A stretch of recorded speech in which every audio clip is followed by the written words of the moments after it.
So here we are, once again, the 2019 Airstream Shorty 19 on a 2018 Mercedes-Benz 4x4 chassis. Got a nice little campsite here. This is in the Upper Peninsula of Michigan. Phenomenal, just phenomenal. And I just got here, checked in, started a fire. Gonna make some, well, filet mignon and arugula spinach salad and maybe an adult beverage. But I'll show you a few features here in a little bit as soon as I kind of get settled in. So tonight's a photography night. Did some astrophotography last night, kind of across the way at Peninsula Point Lighthouse, kind of off over there. And the sky was cloudy sometimes, good the other times. It was a great site. Highly recommend it. Boondocking, it's free. And because you have the generator here, the batteries here, the solar panels, all the power that you need to have a really great free boondocking evening. Also saw a badger or a wolverine, I'm not sure which. It's very hard for me to differentiate between the two of them at my site. Tonight it's going to be a shower outside, and I enjoy that very much. I prefer to shower outside. I don't want to carry around that water. So I've figured out a way to do the shower kind of easily. I use this hose that came with the van. It's, I thought, pretty crappy, but once I used it, it's a very smart design. Just pushes in to the shower head there. I usually hang it here. I put my shampoo and stuff there. And actually, depending on where I am, I'll put down palm leaves here to stand on, or I have a little shoe floor mat that I use, this right here, just to stand in with flip-flops or barefoot. This is where we keep our shoes when we're traveling in and out of the van. So we'll do that in a little bit and then move on from there. Hey guys, so just a little update. It was cloudy last night, couldn't do the astrophotography. I got up at about midnight, 12:30, and there was cloud cover. Couldn't see any of the planets, couldn't see the Milky Way at all. So I waited around for about 90 minutes and it didn't clear. It didn't really even show up on the radar either, but so no astro. I might put a photo at the end here that I took the night before out at Peninsula Point Lighthouse, which again I highly recommend as a boondocking spot. There are two very large spots out there, and then one sort of booby prize spot where you can kind of back in if you have a 19-foot camper van and make it a go. But it's a really great, very nice, private, quiet location. So I moved further south. I'm just outside of Sheboygan, Wisconsin. Some sand dunes here. It's a very popular Wisconsin state park. I have the most rustic kind of spot that you can get, so no electricity, no water, but there's a shower house and a bathroom. I'd rather use my own bathroom, but I will shower over there. A couple of points about the van some people have asked, and if you have other questions, please feel free to put them down below. I'm happy to answer anything that I can. I really don't have a lot to say, that's why I haven't done any videos. But it's been almost 8 months. October 4th is when we took delivery, and tonight is my 42nd night in 8 months in the van. So I feel pretty comfortable with my opinions, my comments, compliments, and criticisms about it.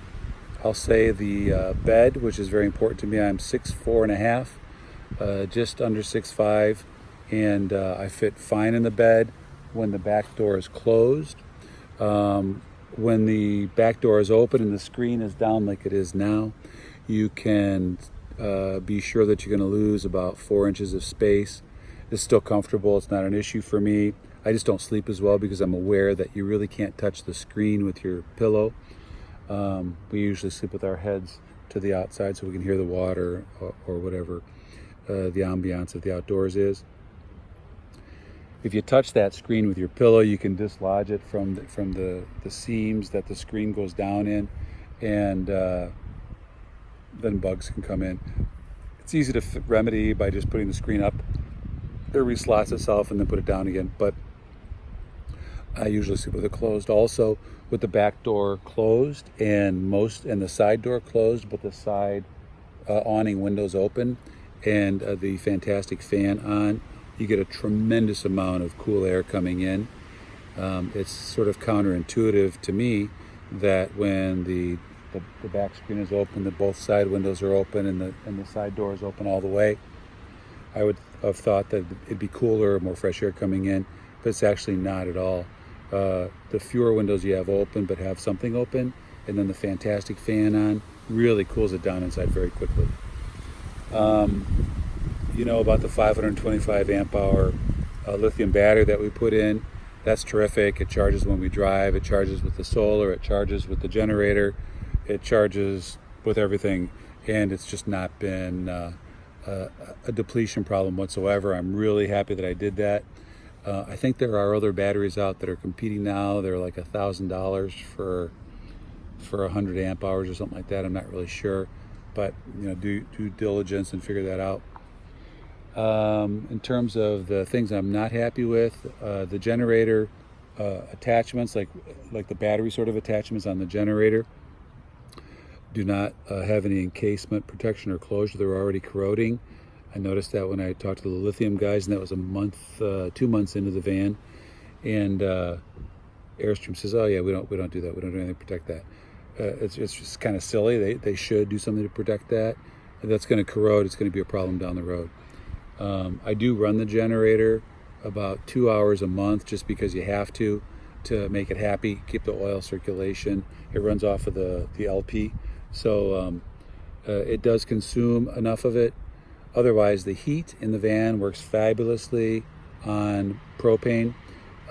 It really just sips it. It just lasts forever. The hot water works really well. I always keep it on eco setting, but if I want to shower, I put it on boost if it's cold out, and that gives you a nice hot shower. If it's hot out, like if the ambient temperature is in the 80s, you can keep it on eco. That water is going to be just fine. You don't need to crank it up to get a hot shower. It's going to be a very comfortable shower, particularly if you do it outside. The awning works really great. It didn't work at first. I think it was some sort of an electronic issue. They fixed that. I just have it out a little bit now because it might rain tonight, and I want to keep my shoes dry if it does rain. The self-closing sensor does work, and I don't use it a whole lot. I prefer to have the light inside, but it's only just for the protection if there's precipitation tonight. I also put some screens up on the outside of the driver's door window. I just use duct tape and put it on. There's a method you can see on the internet. Somebody did it. It's pretty crafty, but I want more of the window open, so I just put it on there and opened it up just to have a little circulation now. I'll close it when I go to sleep, if it's cool enough in the van. The AC works fabulously, but it's unbelievably short-sighted that it doesn't have a slider, or at least a low, medium, and a high setting. It has auto, which is high, and it has high, which is high, and then off. Those are the three settings: off, high, and high. There's no low setting on the AC, which is really too bad. It's really kind of ridiculous. I don't know why they did that. Maybe it's the 1950s mentality, putting air conditioning in a vehicle. It's just really short-sighted. The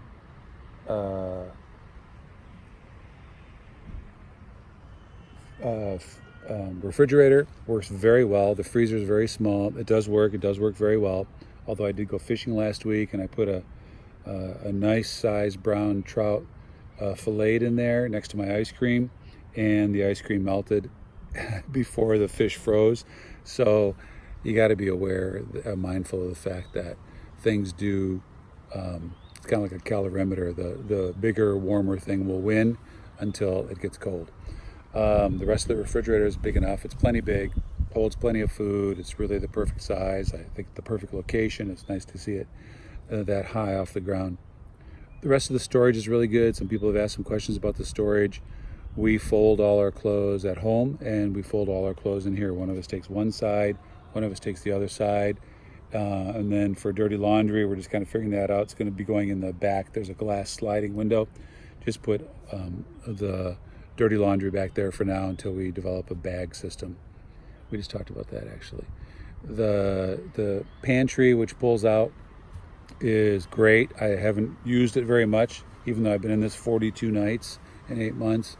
I am still kind of figuring out where to put things. I always take a nice Nespresso cappuccino maker. It's not roughing it.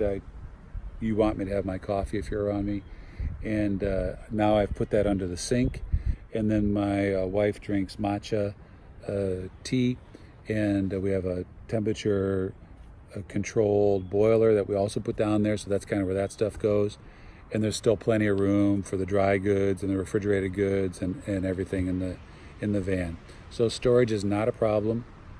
The van is heavy. I'm pretty sure we're close to max gross weight, and that's why it probably has only 20 gallons of fresh water in the fresh water tank. I think that's a problem. So I also bring along a 6-gallon hard covered blue water that has a nozzle on it, so that if I need to add shower water, I can do that. I also stop at establishments, gas stations, churches, whatever, and ask if I can use water after I've offloaded gray water. And 100% people have had no problem with it whatsoever. They love the van. Everybody loves the van. Everybody says, oh my God, nice rig, blah, blah, blah, yada, yada. And it is. It's a nice rig. It's definitely glamping.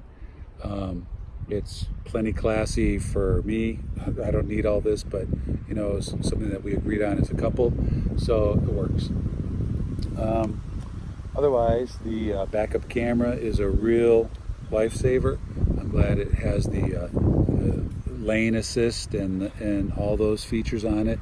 I know the new ones have a little more, like the automatic braking. It'd be nice to have it, but it's not worth $8,000 or $10,000 or $12,000 to me to have it. I do also have a Tesla, and it does autopilot and everything, and that's fabulous. It'd be great if this did, but beyond that, this is enough. I don't need all the other stuff, all the braking.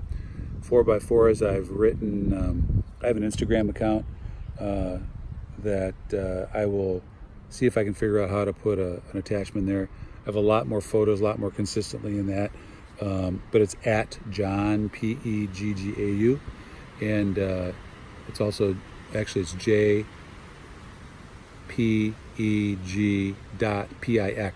That's what it is. jpeg.pix at Instagram. So check that out. There will be photos on there. Subscribe, you'll get them all. I do that a lot more than I do this. But I've had some really good use out of the 4-wheel drive. A couple times in sand, one time in mud, and I would have been really screwed if I didn't have the 4x4. So I'm glad I have that. I'm just learning about deflating and reinflating. I do have a little $50 deflator that is very useful for these tires that are stock in sand, so that you can get this heavy beast across sand, particularly like in Florida, where you can go on the beaches, but you have to have 4x4.